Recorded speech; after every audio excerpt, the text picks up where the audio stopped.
ముసలమ్మ కష్టపడి నిన్ను చదివించింది. అవును సార్. నువ్వు చదువుకున్నావు. ఇప్పుడు ఎస్ సార్. నేను అదాని గారిని వాళ్ళ ఫౌండేషన్ నీకు అప్పచెప్పాను, అవును సార్. నిన్ను బాగా చదివించమని. ఇప్పుడు నువ్వేం చేయాలో, నువ్వేమవుతావు? నేను డిగ్రీ చేస్తున్నాను sir, BSc biotechnology sir, final year చేస్తున్నాను సార్. మా అవ్వ ఇంట్లో బోధగుట్టపల్లి గ్రామంలో ఉంటాం సార్, కుప్పం మండలం. మా అమ్మ 3 years బ్యాక్ వచ్చి బ్రెయిన్ స్ట్రోక్ లో చనిపోయింది సార్. అప్పటి నుంచి 1 year బాగానే ఉంది సార్, పెరాలిసిస్ వచ్చి ఒక సైడ్ పనిచేస్తలేదు సార్. అప్పుడు నేను కాలేజీకి నిలిచిపోయి మా అమ్మని చూసుకుంటా ఉన్నాను సార్ ఇంట్లో. 1 year వరకు బాగానే ఉంది సార్, మళ్ళీ సడన్ గా చనిపోయింది సార్. అప్పటి నుంచి మా ఊరిని కాలేజీకి పోతూ అంగడిని కూడా డెవలప్ చేయాలని థింక్ తో చేస్తా ఉన్నాను సార్.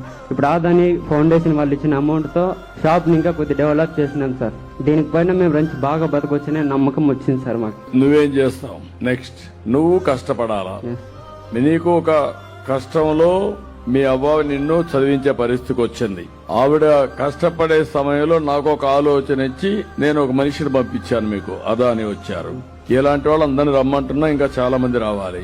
ఇప్పుడు కష్టకాలంలో మీ షాపుని రివైవ్ చేశారు, ఏం కావాలో చేస్తారు. నీ చదువుకు కూడా ఏం కావాలో చదివిస్తారు.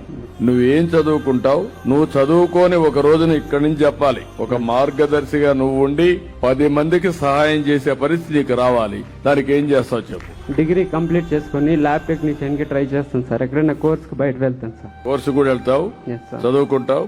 చదువుకొని మంచి ల్యాబ్ టెక్నీషియన్ గానీ లేకుంటే హైయర్ ఎడ్యుకేషన్ ఉంటే R&Dలో కూడా పనిచేసి రీసెర్చ్ కూడా పోవచ్చు నువ్వు. సరేనా? సరే సార్. అది నువ్వు వర్కౌట్ చేయి. You also do one thing. This type of boys you have to use in our organization in R&D also. Right. If they are interested in that, Sure. then guide them. Then they will become one of the best resource. You will have that satisfaction. Absolutely. నేనేమంటున్నానంటే వారికి ఇప్పుడు చెప్పింది, అదాని దీంట్లో అతను గాని చేయగలిగితే ముందు lab technician BSc pass అవుతాడు, ల్యాబ్ టెక్నీషియన్ వెళ్తాడు, R&D సెంటర్ లో చేరతాడు.